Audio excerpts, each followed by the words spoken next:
Hey everybody, I'm here for installment 3 of my BEA book haul. And so I've got a bunch of publishers today because I didn't get as many books from any single publisher as the others. I did have a few from Hachette, but I'm putting those in the next one for no real discernible reason. I just do things because I do.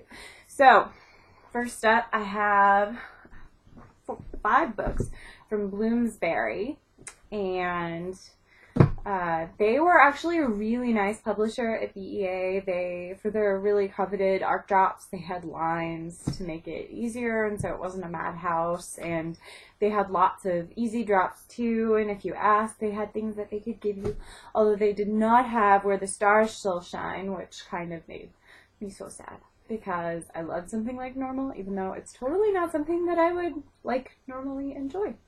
So, yes. Anyway, here's what I got from them this time, rather than talking about the book that I wanted that they didn't have.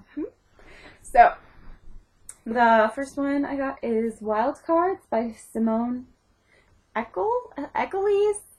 Someone said how to say it, and I know it wasn't how I have been saying it, but I don't remember exactly how it was that they said it. However, it's about football and romance is what I got from the blurb. And I'm not a big football fan, but I'm willing to try it unless Andrea wants it, because I just learned that Andrea, who was hanging out with Stephanie at BEA, her first box, my box from day 2, only 4 books arrived out of 20, but her first box with 30 or 40 things in it didn't arrive at all. Well, no, the top of the box arrived, so could be worse. So some of these might go to her. I don't know that I'm keeping all of them. Anyways, second from Bloomsbury is Dark Lord, A Fiend in Need, which I didn't realize was a sequel. But I don't know if I'm gonna have time to get to it. If anyone really loved that first book and wants this, let me know and I might send it to you. And Starry Nights by Daisy Whitney. Sounds a lot like another book I read. Apparently a girl is trapped in a painting and they have to get her out and save her from a curse. So that sounds like it could be good. I read one about a boy stuck in a painting and the writing was terrible and the romance was all insta-lovey. So I hope this takes that idea and does something better with it than that other book did. I wish I could remember the name of that other book, but oh well. And then Wake Up Missing by Kate Messner, which sounds really cool. Let's see. Einstein, Edison, Da Vinci, Oppenheimer, Curie, the greatest minds in science are about to be recreated, putting the world at risk, which sounds cool. Percy, what are you doing? My cat is being weird. But also, what's funny? Look, putting the world at risk. P-U-T-I-N-G, that's how you spell put it. Putting the world at risk. They are unedited, folks. That's what you get. And then I also got a paperback of Throne of Glass by Sarah J. Maas. I loved this book, and I needed the paperback because it's so much better than the hardcover. It's just the UK cover came out, and we're all like, why didn't we have that? Now we do. Only darker. Okay, and then these two I got from Steph that she got at the Little Brown /Sourcebook / I don't even know blogger rooftop party that she got invited to, and I did not. I do not resent Steph at all. However, life goal, go to that party. And anyway, so she gave me 2 of her books from that. The first one is If He Had Been With Me by Laura Nowlin. And apparently she and her boyfriend had a fight, and he wasn't with her, and he died, and she's going into, I guess, her feelings of guilt and why they were not together. And then the other one is Blaze, or Love in the Time of Supervillains by Laurie Boyle Crompton. A blend of snark and heart that will keep you turning the pages. A blurb that mentions snark. That appeals to me. And there's this awesome manga type picture on the back. And there's manga inside, which is awesome. So I'm pretty excited, and I want that to be nerdy fun times. And then I also got 2 from Houghton Mifflin. First one is Entangled by Amy Rose Capetta, which has a really boring cover. It's a science fiction thing about a girl who is entangled at a subatomic level with a boy named Zan, and then she has to go find him, and there's outlaws in space. And I remember the editor at the Buzz panel compared it to Firefly, but then she compared it to everything in the world. So I don't actually have any idea what this is going to be like, but I hope it's actually like Firefly and she did not lie to me. This is not a comparison you should make lightly.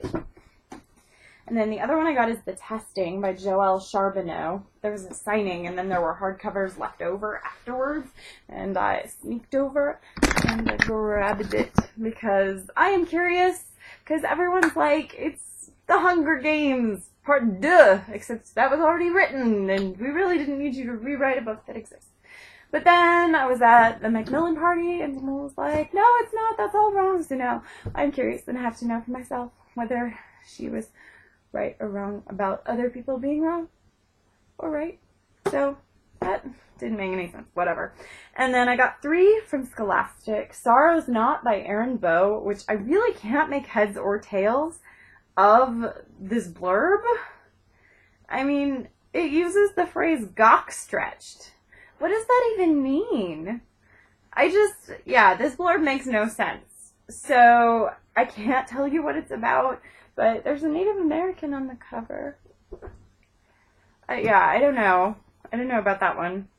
And Starglass by Phoebe North, which wasn't actually featured at BEA, but this one is a Simon Schuster title. And Phoebe North was walking around and had a couple of arcs to give away if people looked up the phrase. And Steph looked it up and we said it together, so we're sharing this. When I read it, I'll send it to her. And then also from Simon Schuster, The Lord of Opium by Nancy Farmer, which is a sequel to The House of the Scorpion, and I had forgotten that this existed, so I'm really excited about that. And then I've got 2 Hyperion titles. The first is These Broken Stars by Amy Kaufman and Megan Spooner, and this one is signed, and I got to talk to these authors, and they're super nice. And apparently it's like Titanic in space.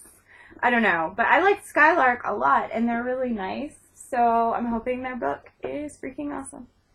And also a sequel, False Sight by Dan Krokos, and I've liked both of Dan's other books, so I am excited to read his 3rd book, and I need to know what happens after False Memory. Although I may have to refresh my memory of False Memory, because my memories at this point of it may be false, which is very fitting.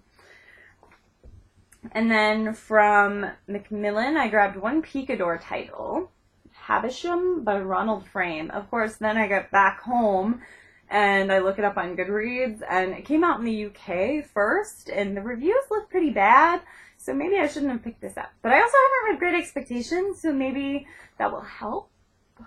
I don't know. But I have it, but it's not going to be one of my most high priority ones, I have to admit.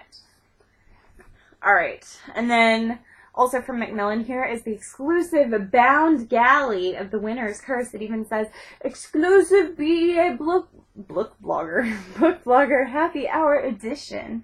And the print in this thing is freaking ginormous. And if I didn't really love getting to read a thing first, I probably wouldn't read this because I hate large print. And the other cool thing is blogger friends, including my roommate at BEA, are blurbed in here. Yeah, Steph and Kat, way to go, girls. Okay, so this is what I have for you in this book haul. So, that's what I've got, and check back tomorrow for the last set of books.